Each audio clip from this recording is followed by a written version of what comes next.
Hello students, आज के lecture में हम पढ़ने वाले हैं कुछ और थ्योरम, दो तीन थ्योरम्स है हमारे पास और दो तीन थ्योरम मतलब दो तीन फॉर्मूले। ठीक है, तो उसमें से पहला है distance of a point from a line. ये हमने टू डायमेंशनल ज्योमेट्री में पढ़ा है कि किसी भी लाइन का इक्वेशन अगर हमें गिवन है ax plus B Y plus C is equal to 0 और उस पर किसी पॉइंट का डिस्टेंस निकालना है तो वो कैसे निकालते हैं। ठीक है, लेकिन यहाँ पर ये 3 डायमेंशन में है और 3 डायमेंशन में इसे कैसे करना है हमें, या 2 डायमेंशन में भी बोल दो या किसी भी इसमें, लेकिन इसको हमें वेक्टर फॉर्मेट में फाइंड आउट करना है। ठीक है, वैसे जैसे कि हमें पता है किसी लाइन का इक्वेशन क्या होता है, the equation of line is R bar is equal to A bar plus lambda into B bar. मतलब क्या है, यहाँ पर एक पॉइंट ए होता है जिसका पोजीशन वेक्टर क्या बनता है हमारा ए बार, और एक बी बार होता है वेक्टर। इस बी बार वेक्टर को पैरेलल वो लाइन होती है। ठीक है, तो ये यहाँ पर ए बार और बी बार का मतलब क्या होता है, ए बार मतलब position vector of that point A on the given line R bar is equal to A bar plus lambda into B bar, और बी बार का मतलब क्या होता है, वो जो रिक्वायर्ड लाइन है वो रिक्वायर्ड लाइन इस बी बार को पैरेलल है। अब हमें क्या करना है, distance of a line find out करना है। ठीक है, या distance of a point from a line find out करना है। तो हम क्या करेंगे, ये जो पॉइंट है पी, लेट अस से उसका पोजीशन वेक्टर अल्फा है, क्योंकि थ्योरम में हमें वैसा गिवन है the length of the line perpendicular to the point perpendicular of point P उस position vector is alpha bar from the line R bar is equal to A bar plus lambda B bar is given by ये formula. ठीक है, ये formula हमें derive करना है। अब ये लाइन का इक्वेशन कंसीडर किया हमने, ए पॉइंट ए बार कंसीडर कर लिया। अब ये जो है पी पॉइंट अल्फा बार, इसका डिस्टेंस निकालना है किसी भी लाइन का किसी भी पॉइंट के साथ, या किसी भी पॉइंट का किसी की लाइन के साथ डिस्टेंस निकालना है। तो हम क्या करते हैं, वहाँ पर परपेंडिकुलर ड्रॉ करते हैं। तो ये हमने परपेंडिकुलर ड्रॉ कर लिया। ठीक है, let us say P M be the perpendicular. ठीक है, अब क्या करते हैं, यहाँ पर ये जो है ये ए पी वेक्टर अगर हम कंसिडर करेंगे, ए पी वेक्टर देखिए, ए पी वेक्टर अगर कंसिडर करते हैं तो क्या कहेंगे, this A M is nothing but the projection of A P vector on this particular line. तो उसके हिसाब से अब हमें सॉल्व करना है। सुनो, जो डेटा मैंने आपको बताया वो मैंने यहाँ पर लिख लिया है। क्या लिखा मैंने, let P alpha bar be the position be the point and R bar be the equation, R bar is equal to A bar plus lambda B bar be the vector equation of line A B. ये जो line ए और वो जो vector B को parallel है, तो उस line का एक इक्वेशन हमने ए बी लाइन का इक्वेशन ये कंसिडर कर लिया। फिर क्या किया, जो पी पॉइंट से परपेंडिकुलर ड्रॉ किया था वो पी पॉइंट ये है, एम पॉइंट उसका परपेंडिकुलर का फुट है।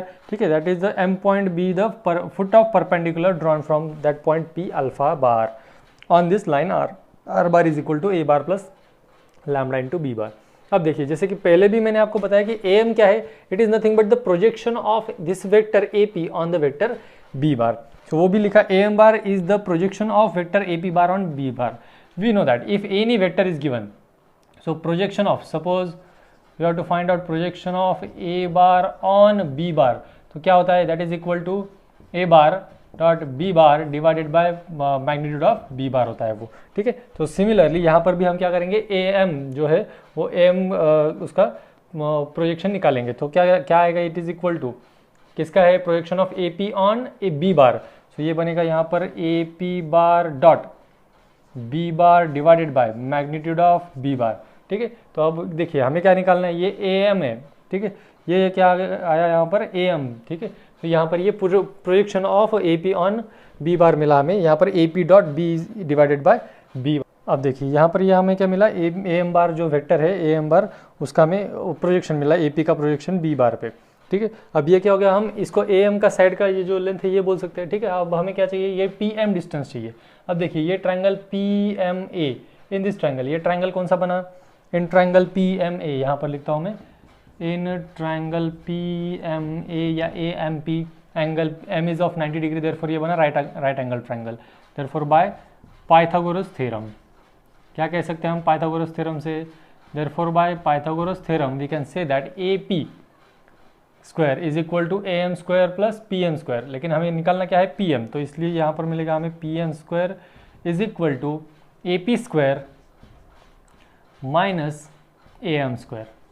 ठीक है, हालांकि हम यहाँ पर क्या यूज़ करें, वेक्टर यूज़ करें, इसलिए यहाँ पर हम वेक्टर करेंगे। वेक्टर आया मतलब क्या, वेक्टर का स्क्वायर मतलब उसके मैग्नीट्यूड आता है, मैग्नीट्यूड का स्क्वायर आता है। देयरफॉर यहाँ पर P M square is equal to A P square. A P की वैल्यू है क्या हमारे पास, देखिए ए पी वेक्टर है हमारा यहाँ पर, अगर कोई ए बी वेक्टर होता है तो उसको B bar minus A bar लिखते हैं। B bar is the position vector of point B and A bar is the position vector of point A. So यहाँ पर ए पी वेक्टर है, तो ए पी वेक्टर को क्या लिखेंगे हम, P bar minus A bar, लेकिन यहाँ पर पी बार का, पी पॉइंट का जो पोजीशन वेक्टर है वो क्या कंसिडर किया गया है, alpha bar minus this is A bar. So ये ए पी वेक्टर का स्क्वायर जो है उसके बदले में हम क्या लिखेंगे, it is nothing but the magnitude of alpha bar minus A bar whole square minus A M में देखिए यहाँ पर हमें ये ए एम का ये यहाँ पर लेंथ है, तो ये हम पहले वैल्यू पुट करेंगे फिर स्क्वायर निकालेंगे। तो वैल्यू पुट करने के बाद क्या मिलता है हमें, it is A P bar dot B bar divided by magnitude of B bar whole square. Here it is equal to magnitude of alpha minus A whole square minus, यहाँ भी वही पुट करेंगे क्योंकि ए पी वेक्टर मतलब क्या होता है, P bar minus A bar, लेकिन पी पॉइंट का पोजीशन वेक्टर यहाँ पर है alpha. So it is alpha bar minus A bar dot B divided by magnitude of B ये होल स्क्वायर। अब देखो यहाँ पर क्या मिला, ये डिस्टेंस किसका है, ये पी एम स्क्वायर का है, ठीक है, डिस्टेंस पी एम स्क्वायर का है, लेकिन हमें पी एम स्क्वायर का चाहिए या पी एम का चाहिए, only P M distance is required, ठीक है। तो ये पी एम स्क्वायर की जगह पे हम क्या लिखेंगे अब, magnitude of P M square. Therefore P M is equal to क्या मिलेगा हमें, magnitude of P M is equal to, हमें क्या करना पड़ेगा यहाँ पर दोनों साइड में स्क्वायर रूट लेना पड़ेगा। Therefore taking square root on both sides क्या मिलेगा हमें, under root of magnitude of alpha minus A whole square minus in bracket this alpha minus A into B bar divided by magnitude of B whole square. So this is the formula which we have to use if you have to calculate distance of any point from a line, ठीक है। अगर आपको यहाँ पर मतलब देखिए यहाँ पर क्या क्या पता होना चाहिए आपको, जिस पॉइंट से डिस्टेंस डिस्टेंस कैलकुलेट करना है उस पॉइंट का हमारे पास यहाँ पर पोजीशन वेक्टर होना चाहिए, और यहाँ पर ए बार और बी बार तो आपको कहाँ से मिलेंगे, इस लाइन के इक्वेशन से मिलेंगे। मतलब ये लाइन का इक्वेशन अगर वेक्टर फॉर्म में अगर आपको गिवन है तो वहाँ पर आप ए बार और बी बार वैल्यू वहाँ से फाइंड आउट करो, और जिस पॉइंट से हमें डिस्टेंस फाइंड आउट करना है उस पॉइंट का पोजीशन वेक्टर यहाँ से फाइंड आउट करो, और ये जो फॉर्मूला है इस फॉर्मूले में वो पुट कर दो तो आपको डिस्टेंस मिल जाएगा, ठीक है। Next concept is skew lines. Skew lines मतलब क्या होता है, इसको एक और वर्ड भी है, non coplanar lines, non coplanar lines. अब ऐसा क्यों कहा जाता है, देखिए we know that suppose this is a plane, in this plane we have constructed, और अगर हमने दो लाइन्स कंसिडर किया, दो लाइन पैरेलल लाइन कंसिडर किया, सपोज क्या ये दो लाइन कोप्लेनर है, as we can draw it on a plane, उसको एक प्लेन पे प्लेस कर सकते हैं हम, तो हम क्या कहेंगे ये पैरेलल है, ठीक है। जैसे कि देखिए ये एक लाइन है और ये दूसरी लाइन है, दोनों पैरेलल लाइन है, तो हम क्या कह सकते हैं ये दो पैरेलल लाइन में से एक प्लेन पास हो रहा है, ठीक है। सिमिलरली टू दैट अगर दो लाइन इंटरसेक्टिंग लाइन्स है, ठीक है, दो इंटरसेक्टिंग लाइन्स है, दो इंटरसेक्टिंग लाइन्स में से भी एक प्लेन पास होता है। सो ये एक एग्ज्यूम पढ़ा था हमने, two intersecting lines are always coplanar, ठीक है। तो ये एग्ज्यूम 9th स्टैंडर्ड में पढ़ा था। तो लाइन्स भले पैरेलल लाइन्स हो या इंटरसेक्टिंग लाइन्स हो, तो दोनों केसेस में क्या होता है, इंटरसेक्टिंग हो या पैरेलल हो, तो दोनों केसेस में लाइंस जो है ये लाइंस कोप्लेनर होते हैं, ठीक है। यहाँ पर ये लाइंस कोप्लेनर होते हैं, या तो वो लाइन पैरेलल होंगे या तो लाइन इंटरसेक्टिंग होंगे, ठीक है। अगर ये दोनों भी नहीं है, मतलब ये केस हमें नहीं चाहिए, हमें कौन सा चाहिए, नॉन कोप्लेनर। अब ये कोप्लेनरिटी की केस मैंने आपको बताया, नॉन कोप्लेनर मतलब कैसा, सपोज ये एक लाइन है और यहाँ पर ये दूसरी लाइन है, ठीक है। देखिए दिखने में वो लग सकता है इल्यूजन, आपको ये लाइन परपेंडिकुलर है, लेकिन जैसे ही मैंने इसका एंगल चेंज किया, क्योंकि क्या कंसिडर करें हम, both the lines are in space, क्योंकि यहाँ पर ये जो कुछ भी है स्क्यू लाइन्स या non coplanar lines, this concept you have to consider in space. So this is one line and this is second line, so these two lines both the lines are in space, but if we consider both the lines, क्या ये दोनों line एक plane में है, नहीं। देखिए अगर इस लाइन के अलॉन्ग अगर हम प्लेन कंसिडर करें तो ये प्लेन होता है, ठीक है। इस लाइन के अलॉन्ग अगर हमें प्लेन कंसिडर करना है तो ये प्लेन बनता है। सो ये हमारा एक पॉइंट, ठीक है, देखिए ये प्लेन है और ये दूसरी लाइन है, तो क्या ये यहाँ से अगर हम प्लेन पास करते हैं तो क्या ये लाइन जो है, ये लाइन इस प्लेन को इस प्लेन में आती है, तो नहीं आती, ठीक है। देखिए अगर इस लाइन के अलॉन्ग अगर हम प्लेन कंसिडर करते हैं तो वो प्लेन ऐसा जाएगा, ठीक है, तो ये लाइन उस प्लेन में नहीं आती है। मतलब क्या है, if you have to consider two lines, दो कैसे lines, two distinct lines like this, जैसे कि अभी हमने कंसिडर किए ये दो डिस्टिंक्ट लाइन है, ये दो डिस्टिंक्ट लाइन होते हैं नॉन कोप्लेनर लाइन। अब ये कैसे बनते हैं या इसको कैसे डिफाइन कैसे किया जाता है वो अब हम, so the definition of skew lines, ठीक है। If two lines which are in the space, दो लाइंस है जो स्पेस में है, जो क्या है पैरेलल भी नहीं है और इंटरसेक्टिंग भी नहीं है, जैसे कि मैंने आपको बताया था ये दो अगर लाइंस है हमारे, ठीक है, ये एक लाइन है और ये एक लाइन है, ये दो लाइंस पैरेलल है क्या तो नहीं है, इंटरसेक्टिंग है क्या तो नहीं है, ठीक है। If two lines in space which are neither parallel nor intersecting, such lines are called as non coplanar और स्क्यू लाइंस। ये हो गई स्क्यू लाइन की डेफिनेशन। अब हमें क्या पढ़ना है अगले कंसेप्ट में, हमें पढ़ना है अगले कंसेप्ट में, जैसे हमने 2 डायमेंशन में होगा डिस्टेंस बिटवीन 2 पैरेलल लाइंस पढ़ा था, क्या पढ़ा था हमने, डिस्टेंस बिटवीन 2 पैरेलल लाइंस। अब हमें क्या पढ़ना है, डिस्टेंस बिटवीन 2 स्क्यू लाइंस। ये जो दो स्क्यू लाइंस है, इन दो स्क्यू लाइंस में का डिस्टेंस कैसे निकाला जाता है वो हमें अब देखना है।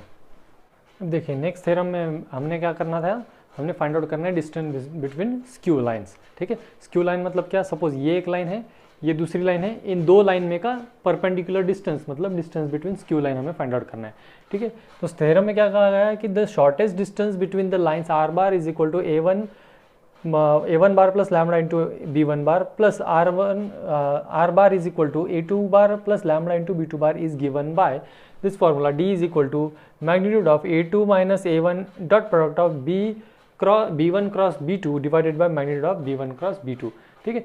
ये जो है ये distance between 2 skew lines formula ये हमें प्रूव करना है। तो हमने क्या किया consider, we are considered here line L1 and line L2, line L1 और लाइन L2 हमने कंसिडर किए, जहाँ पर लाइन L1 का इक्वेशन क्या है, R is equal to A1 bar plus lambda into B1 bar, और L2 लाइन का इक्वेशन क्या है, R bar is equal to A2 bar plus lambda into B2 bar, ठीक है। जैसे कि मैंने आपको अभी बताया था कि ये दो जो अगर हमारे स्क्यू लाइन्स है तो इन दोनों में का डिस्टेंस अगर हमें निकालना है तो वो होता है perpendicular distance. Let us assume PQ be that perpendicular distance between these 2 skew lines, ठीक है। PQ के इन बिटवीन जो है जो भी PQ डिस्टेंस होगा वो लाइन L1 और L2 का इन दोनों स्क्यू लाइन्स में का डिस्टेंस होगा, ठीक है।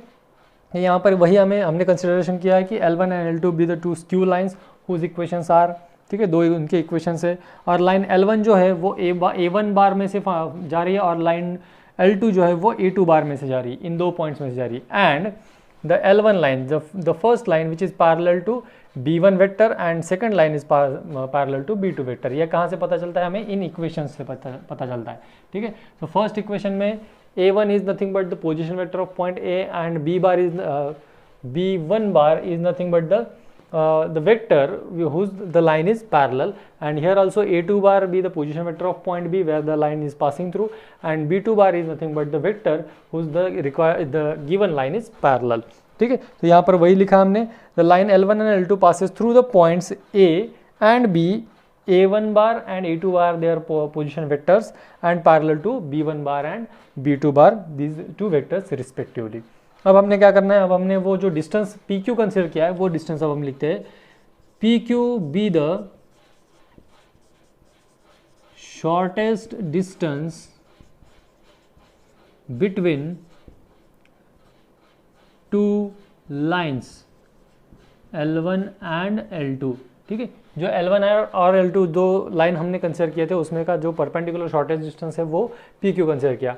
अब देखिए यहाँ पर क्या है, ये स्क्यू लाइन्स है हमारे, अब इनका सबसे शॉर्टेस्ट डिस्टेंस कितना पॉसिबल हो सकता है, जब ये दो लाइन इंटरसेक्ट हो रहे हो तब इन दोनों में का शॉर्टेस्ट डिस्टेंस हो सकता है 0, ठीक है, वो तो हमें पता है। लेकिन अगर ये 0 नहीं है तो कितना है ये हमें फाइंड आउट करना है। तो अब आगे इसका सोल्यूशन देखते हैं, ठीक है। तो देखिए PQ अगर इन दोनों में का परपेंडिकुलर डिस्टेंस है, हमारे दो लाइन्स में का परपेंडिकुलर अगर डिस्टेंस हमारे पास है तो वो क्या होता है, the PQ is perpendicular to both, कौन सी line, to both L1 and L2, ठीक है। वो दोनों लाइन L1 और L2 को परपेंडिकुलर है। अल्टीमेटली हम क्या कह सकते हैं, ये B1 और B2 ये जो दो वेक्टर्स है, दो वेक्टर्स भी कैसे है, दो वेक्टर्स भी वो दो लाइंस को पैरेलल है। अगर ये B वेक्टर इसको पैरेलल है या कहे हम इसके अलॉन्ग है, क्योंकि हम क्या है फ्री वेक्टर के बारे में बात करें यहाँ पे, ठीक है। या अगर B1 वेक्टर है तो वी नो दैट, यहाँ पर हमें वेक्टर में हमने एक प्रॉपर्टी पढ़ी थी, एक वेक्टर को हम उसका डायरेक्शन और मैग्नीट्यूड बिना चेंज किए कहीं पर भी इस प्लेन में मूव कर सकते। तो जिस प्लेन में ही ये लाइन L1 है उसी प्लेन में वो B1 वेक्टर है, तो हम इस b1 वेक्टर को यहाँ पर मूव कर सकते हैं या इस b2 वेक्टर को यहाँ पर मूव कर सकते हैं, ठीक है। सो अल्टीमेटली क्या हो गया, pq vector is perpendicular to both L1 and L2, that is हम इसको ऐसे भी लिख सकते हैं that pq vector is perpendicular to b1 vector and b2 vector also, ठीक है। तो यहाँ तक हम आ गए हैं। यहाँ पर अभी क्या दिख रहा है, देखिए अब क्या हम ये पी क्यू डिस्टेंस यहाँ पर कैरी फॉरवर्ड कर सकते हैं, जितना भी हो ये distance, P Q distance, later से डी निकालना है ना हमें, तो ये जो डिस्टेंस है वो डिस्टेंस यहाँ पर अगर हम लाए तो यहाँ पर देखिए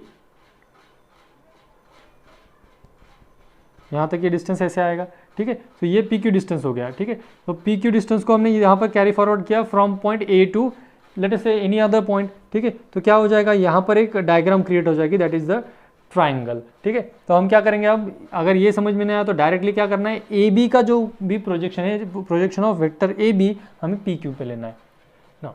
यहाँ तक आए थे हम कि पी क्यू वेक्टर जो है is parallel to B one cross B two, ठीक है। अब ये जो है पी क्यू वेक्टर अगर ये परपेंडिकुलर टू बी वन और बी टू है तो हम क्या कह सकते हैं कि पी क्यू और b1 और b2 ये जो दो वेक्टर्स है, इन दो वेक्टर्स को अगर हम क्रॉस प्रोडक्ट ले, दो वेक्टर्स b1 और b2 का अगर हमने क्रॉस प्रोडक्ट लिया तो क्या आता है, a vector which is perpendicular to these two vectors.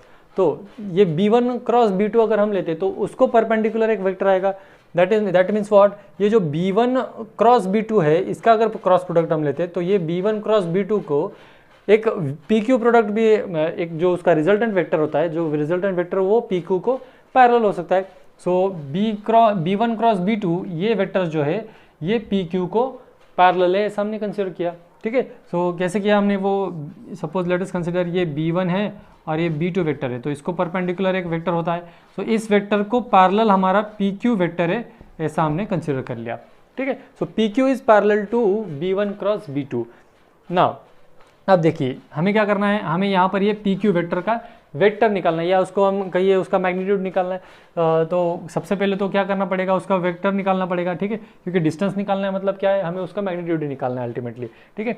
So P Q उसके अलोंग का एक, अब हमें यहाँ पर मैग्नीट्यूड तो मिल सकता है, ठीक है, लेकिन हमें क्या करना है, हमें यहाँ का वेक्टर निकालना है। So we are considering here N cap be the unit vector along that vector, ठीक है। इस पी क्यू वेक्टर के अलावा का जो यूनिट वेक्टर है उसको हमने एन कैप से डिनोट कर लिया। तो एन कैप कैसे फाइंड आउट किया जाता है, जो इसको पैरेलल वेक्टर है, इस पैरेलल वेक्टर को हम vector divided by magnitude of that vector.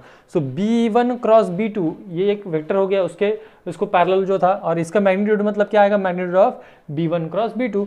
When we know that if you have to find out unit vector along any vector or parallel to any vector, then that is plus और minus, ठीक है। एक upper direction में होता है जो कि positive, और एक लोअर डायरेक्शन में होता है निगेटिव, इसलिए कितने यूनिट वेक्टर आएंगे यहाँ पर, प्लस और माइनस वाले दो unit vector upward and downward direction में, ठीक है। तो ये आया हमारा एन कैप। अब हमें क्या पता है, हमें क्या निकालना है, जैसे कि मैंने पहले आपको बताया कि यहाँ पर हमें निकालना है projection of A B on P Q, projection of A B vector on this P Q vector, ठीक है।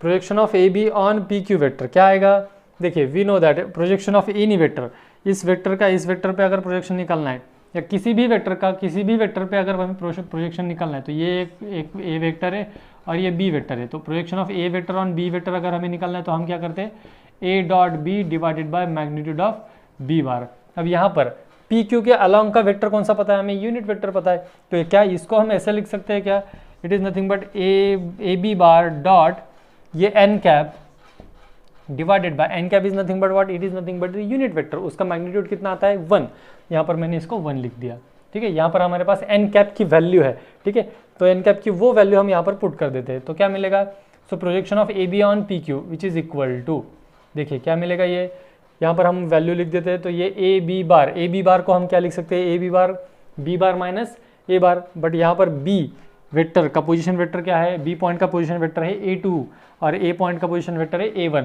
सो बी बार माइनस ए बार आना चाहिए था, तो वो क्या आएगा a2 बार माइनस a1 बार, ठीक है। यहाँ पर क्या आएगा इसके instead a2 bar minus a1 bar dot N cap की वैल्यू है हमारे पास, तो वैल्यू हम पुट कर रहे हैं यहाँ पर b1 bar cross b2 bar divided by magnitude of b1 bar cross B two bar. ठीक है, तो ये हो गया, यहाँ पर प्लस और माइनस रखेंगे। ठीक है, प्लस और माइनस क्यों? क्योंकि ये प्रोजेक्शन है। ठीक है, क्योंकि इसके अलांग जो हमारा यूनिट वेक्टर था वहाँ पर ये प्लस और माइनस वैल्यू थी, इसलिए हमने यहाँ पर प्लस और माइनस लिखा। This is the projection of A B on P Q. ठीक है, अब देखिए कुछ जो वैल्यूज़ है वो वैल्यूज़ हमें इस फॉर्मूले से इस फॉर्मूले तक हम आ गए हैं, लेकिन क्या बाकी है? सिर्फ ये प्लस और माइनस हमें निकालना बाकी है। ये प्लस और माइनस कब निकलता है? जब हम उसको मॉडुलस में डालते हैं। सो क्या हो गया? This is nothing but the distance between to skew lines. What is that distance? A2 minus A1 into B1 cross B2 divided by magnitude of B1 cross B2. So here it is the distance between two skew lines. Formula क्या मिला हमें? A2 bar minus A1 bar dot B1 bar cross B2 bar divided by magnitude of B1 bar cross B2 bar. इसका magnitude जब लेंगे हम तो वो हमें लेटेस्ट से डिस्टेंस d जो है दो लाइंस क्यू लाइंस में का वो डिस्टेंस हमें मिलेगा। ये फॉर्मूला हमें याद रखना है। द लोएस्ट पॉसिबल डिस्टेंस और the shortest possible distance between two lines is equal to 0। Therefore the numerator, we know that any ratio if is equal to 0 then the numerator of that ratio must be equal to 0। तो यहाँ पर ये numerator को हमने equal to 0 कर दिया। ये 0 मतलब क्या है? इसको हम स्केलर ट्रिपल प्रोडक्ट कह सकते हैं। देखिए कैसे, यहाँ पर A2 माइनस A1, A2 क्या है? A2 है दूसरी लाइन का पॉइंट का पोजीशन वेक्टर जिस पॉइंट से वो दूसरी लाइन पास हो रही है। और A1 क्या है? A1 is the position vector of point of first line जिसमें से वो जो लाइन जिस पॉइंट में से पास हो रही है। ठीक है, तो ये A2 माइनस A1 इसका सब्ट्रैक्शन करोगे, subtraction of two vector is a vector. So vector dot, suppose यहाँ पर इसका जो पोजीशन वेक्टर आया वो A वेक्टर हम कंसिडर करते हैं, इसका resultant vector A vector dot, उसके डॉट प्रोडक्ट में क्या है? Cross product of two vectors. ठीक है, इसी को हम कहते हैं स्केलर ट्रिपल प्रोडक्ट। मतलब ये किस लिए बताया मैंने आपको कि अगर दो लाइंस के इक्वेशन आपको पता है, उसमें से आप अगर A1 A2 B1 B2 अगर आप आइडेंटिफाई कर पाओ तो आपको क्या करना है? सिर्फ इनका स्केलर ट्रिपल प्रोडक्ट लेना है। अब देखिए जैसे कि यहाँ पर if cartesian equations are given, cartesian equations किसके? लाइंस के कार्टेशियन इक्वेशन। ठीक है, सो कार्टेशियन इक्वेशन क्या होता है? x minus x1 divided by A1 is equal to y minus y1 divided by B1 is equal to z minus z1 divided by C1। और दूसरे line का equation x minus x2 divide by A2 plus y minus y2 divide by B2 is equal to z minus z2 divide by C2। ठीक है, ये हमारे lines के equation है, दो लाइंस के इक्वेशन। तो इसमें x1 y1 z1 और x2 y2 z2 ये क्या है?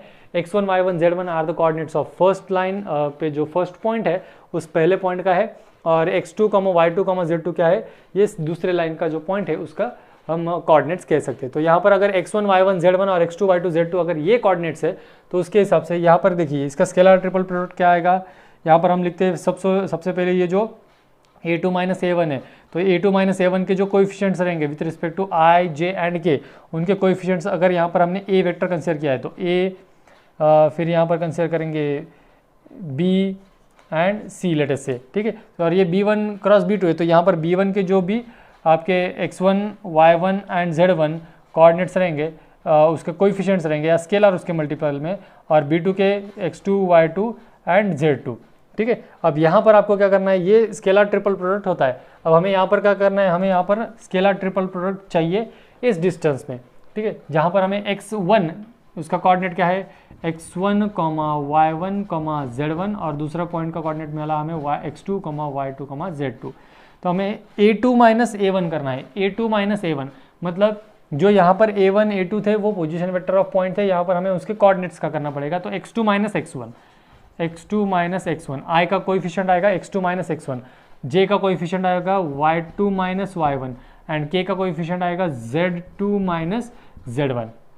फिर क्या करना है हमें? B1 cross B2, B1 cross B2। B1 vector क्या आ सकता है? B1 वेक्टर यहाँ पर रहता है पोजीशन जो डायरेक्शन रेशियोज है A1 B1 C1, इनके साथ A1 I cap plus B1 J cap plus C1 K cap. ठीक है, अगर आपको यहाँ पर लिखना ही है तो आप क्या लिख सकते हो? A2 bar is equal to, यहाँ पर होगा आपका x2 I cap plus y2 J cap plus z2 K cap. फिर A1 बार क्या होगा? x1 I cap plus y1 J cap plus z1 K cap. अगर आपको यहाँ पर B1 बार निकालना है तो वो क्या आएगा? A1 I cap plus B1 J cap plus C1 K cap. And B2 बार निकालना है तो A2 I cap plus B2 J cap plus C2 के कैप। ठीक है, तो यहाँ पर आपको क्या करना है, A2 माइनस A1 करना है, तो x2 minus x1, y2 minus y1, z2 minus z1। ठीक है, तो यहाँ पर अगर हमारा स्केलर ट्रिपल प्रोडक्ट होता है तो हम उसको कैसे सॉल्व करते हैं, डिटर्मिनेंट मेथड से। x2 minus x1, y2 minus y1, z2 minus z1, मतलब ये फर्स्ट क्वांटिटी जो वेक्टर था वो हो गया। अब बचते क्या है, b1 क्रॉस b2, तो b1 वेक्टर मतलब इसके कोएफिशिएंट्स i j k के a1 b1 c1 और b2 मतलब ये a2 b2 c2। If these lines, कौन से लाइंस, अगर लाइंस का इक्वेशन अगर कार्टेशियन फॉर्म में अगर हमें गिवन है तो यहाँ पर क्या बनेगा, ये जो है दिस इज इक्वल टू 0। ठीक है, और डिस्टेंस बिटवीन टू लाइंस अगर हमें निकालना है तो उसके लिए अलग से फॉर्मूला, लेकिन ये दोनों कंडीशंस आपको पता होनी चाहिए कि अगर कोई भी लाइन, दोनों इंटरसेक्टिंग लाइन है, दो लाइन के इक्वेशन आइदर वेक्टर इक्वेशन में गिवन हो, वेक्टर फॉर्मेट में गिवन हो, या आपको कार्टेशियन फॉर्म में गिवन हो, तो दोनों फॉर्मेट में अगर आपके लाइंस इंटरसेक्टिंग है तो ये दोनों रिजल्ट्स आपको पता होने चाहिए।